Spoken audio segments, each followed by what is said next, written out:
দেশ বা দেশের বাইরে থেকে যারা যেখান থেকে আমার এই বিনোদনটি দেখতেছেন তাদের সবাইকে জানাই অনেক অনেক প্রীতি ও শুভেচ্ছা।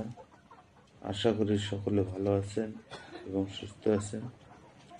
আজকে যে বিষয় নিয়ে কথা বলবো সেটি হচ্ছে খামারিদের জন্য গাইডলাইন। না জানলে ক্ষতি। তো খামারিদের জন্য গাইডলাইন হচ্ছে আপনারা কিভাবে খামার তৈরি করবেন এবং কিভাবে খামারের সঠিকভাবে খামার পরিচালনা করবেন এবং কি কি খামারে না করলে আপনাদের বড় ধরনের ক্ষতি হতে পারে, মূলত সেই বিষয় নিয়ে আমি কথাবার্তা বলবো। তাই ভিডিওটি না টেনে পুরো ভিডিওটি দেখুন এবং চ্যানেলটাকে সাবস্ক্রাইব করে বেল আইকনটি অল করে সাথেই থাকবেন। আর বেশি কিছু বলতেছি না, মূল কথায় চলে যাই।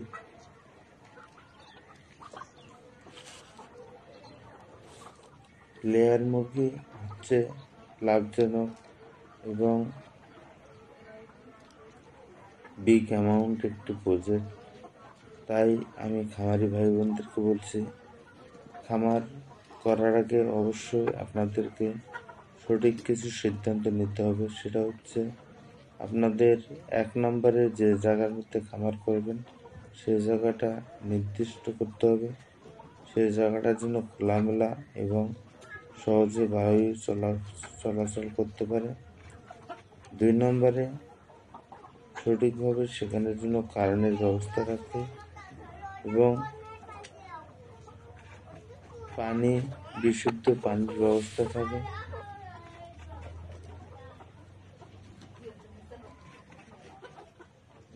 যেন কোনো ঘন বসতি না থাকে এবং যে জায়গায় খামারটা করবেন সেই জায়গাটা যেন ঘন বসতির থেকে একটু দূরে থাকে।